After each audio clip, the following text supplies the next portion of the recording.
Selamat siang pemirsa, saya Navia Husna dan hari ini saya akan membawakan berita dalam rangka memenuhi tugas mata kuliah saya Public Speaking. Saya kali ini akan membahas tentang revisi Undang-Undang TNI yang sedang menjadi perbincangan hangat.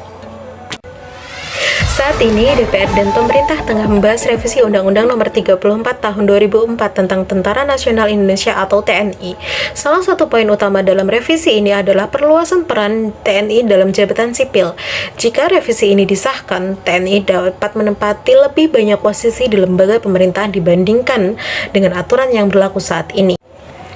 Undang-Undang Nomor 34 Tahun 2004 tentang Tentara Nasional Indonesia membatasi prajurit aktif untuk menduduki jabatan sipil tertentu. Pada pasal 47 ayat 2 UU TNI menyebutkan bahwa prajurit aktif dapat menduduki 10 kementerian dan lembaga antara lain Kementerian Koordinator Bidang Politik dan Keamanan Negara, Kementerian Pertahanan, Sekretaris Militer Presiden, Badan Intelijen Negara, Badan Sandi Negara, Lembaga Ketahanan Nasional, Lembaga Pertahanan Nasional, Badan Search and Rescue Nasional, Badan Narkotika Nasional, dan Mahkamah Agung. Dalam revisi yang diusulkan, jumlah tersebut bertambah menjadi 15 institusi yang dapat diisi oleh prajurit aktif TNI. Penambahan tersebut mencakup Kementerian Kelautan dan Perikanan, Badan Nasional Penanggulangan Bencana, Badan Nasional Penanggulangan Terorisme, Badan Keamanan Laut, dan Kejaksaan Agung. Pendukung revisi berpendapat bahwa perluasan peran TNI dalam jabatan sipil dapat meningkatkan efisiensi birokrasi dan pemanfaatan sumber daya manusia yang disiplin dan terlatih. Namun, kritik muncul terkait kekhawatiran kembalinya dui fungsi ABRI yang pernah menjadi kontroversi di masa lalu. Mereka yang menilai bahwa keterlibatan militer dalam ranah sipil harus dibatasi untuk menjaga supremasi sipil dan demokrasi. Perubahan ini memicu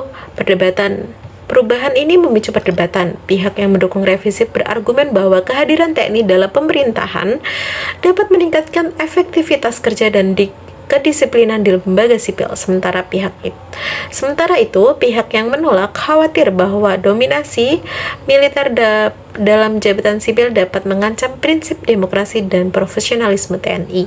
Selain itu, kritik juga muncul terkait rekam digital prajurit TNI yang bisa saja mengandung catatan kontroversial. Namun, penting untuk diingat bahwa rekam digital buruk bukan hanya persoalan TNI, tetapi juga dapat ditemukan pada pejabat sipil dalam beberapa kasus. Jika revisi ini disahkan, maka kita akan menyaksikan beberapa perubahan signifikan dalam struktur pemerintahan.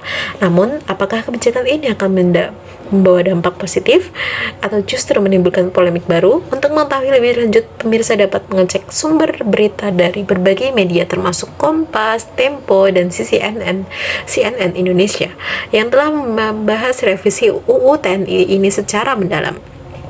Demikian berita yang dapat saya sampaikan sebagai bagian dari tugas kuliah Public Speaking. Terima kasih atas perhatiannya dan sampai jumpa.